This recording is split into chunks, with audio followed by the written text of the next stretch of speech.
But yeah, my question was like, what was your response? What was your response, or what was the reaction you got when you have your friends knowing that you're Muslim and you're openly Muslim And proudly so. and proudly so? I think everyone with me, because I've been in the Middle East for so long, they sort of saw it coming. I had a lot of Muslim brothers who said to me even 5 years before Shahada that I was more Muslim than many Muslims they knew. Wow. And I was actually talking about Islam and defending Islam. With Tate, we spoke about Islam a lot before Yeah. we both accepted the truth. So I don't think it was a surprise to anyone. And I think there's a story about, I forget who it was in the Sahaba, radiallahu anhum, who said his brother was considering Islam and he was worried that he wouldn't necessarily accept.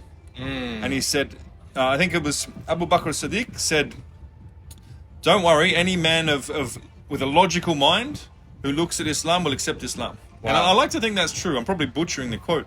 But I really do believe anyone who objectively, free from all the propaganda and all the nonsense, Yeah. looks at the benefits of Islam and the fact that it's basically a code with which to, first of all, comprehend the human experience, and then the way to structure your day such that you're the optimal human. Yes. And then the guidance when it comes to how to be a good husband, how to be a good father, how to be a just business person, how to be a leader.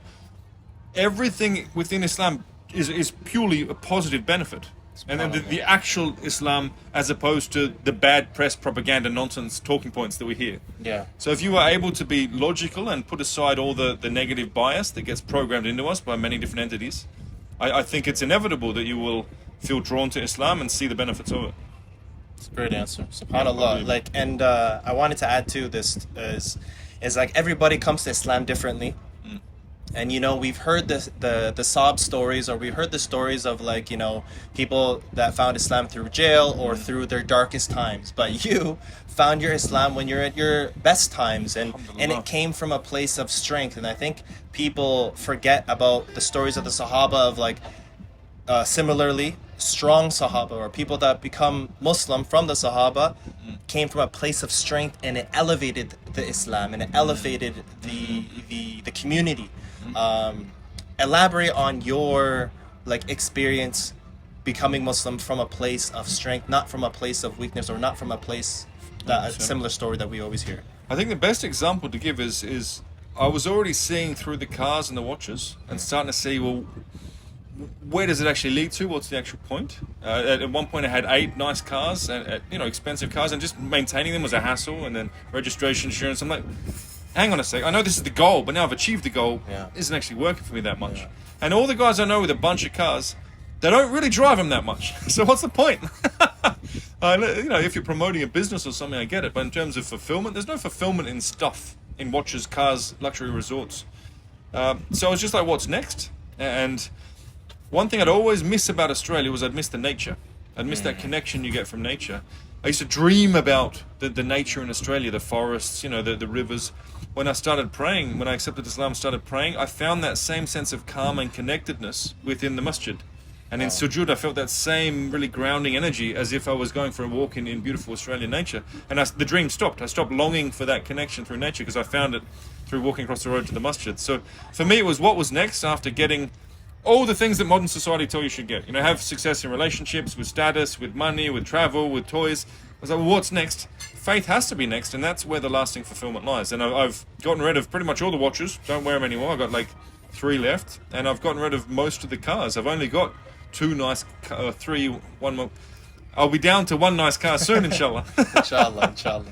Yeah. Jazakallah khairan. Thank you, brother. I Great think time.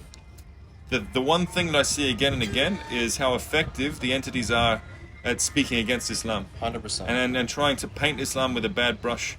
I see it again and again. So if we can sort of counteract that with our channels and our platform, I think it's really meaningful. Yeah. People should objectively, logically look at Islam, not listen to the BBC talking heads or whatever nonsense is speaking against it. All the propaganda spewing, and it's the pendulum. You were seeing the pendulum swinging the other way. We're seeing people like you, Andrew Tate, big figures, people that are entering into Islam that are in the mainstream, and it's not considered taboo anymore. Because I remember back in the day when I became Muslim, I was Asian and I was Muslim, and that was a combination that most people didn't understand.